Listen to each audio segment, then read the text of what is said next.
Why did I think this was a good idea? Ethan muttered to himself as he stepped off the elevator into the lobby of the hotel. A couple gave him a strange look, which likely meant he was talking too loudly. Another of the awesome perks of being hard of hearing was not realizing when he was talking louder than he thought. He tried to smile at them, his stomach churning. At least he'd been able to check in early and have a quick shower and shave. He was exhausted but knew he had to stay awake the rest of the day to fight jet lag. The flights from New York to LA, then to Brisbane, and finally up to Cairns, which Aussies seem to pronounce Cairns, hadn't had any major delays, but he felt as though he'd been traveling for days. Which he probably had. He wasn't sure.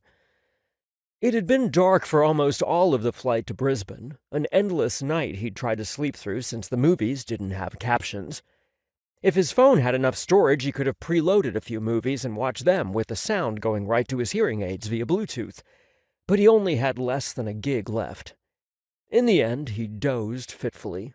And with his hearing aids off, he barely heard the baby wailing in the row behind.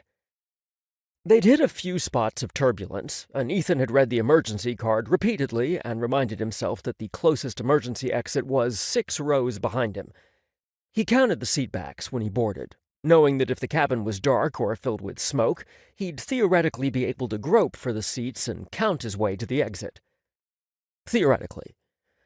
Of course, when they were over the ocean, the odds of surviving a water landing were about nil, but it didn't hurt to be prepared. He imagined Michael's eye roll, telling him he shouldn't have watched that plane crash investigation show. There was another slice of pain, so sharp he had to catch his breath. He could get distracted and blissfully forget about Michael and Todd for small snatches of time, and then he'd remember and experience it all again in a rush. Hurt, humiliation, fury, despair. Along with the stark, undeniable truth underneath it all. That he'd only proposed to Michael out of some misguided attempt to fix what was wrong in their relationship. In his life. This little cycle had played out repeatedly, the momentary relief of distraction followed by the crushing return of his new reality. Are they thinking about me?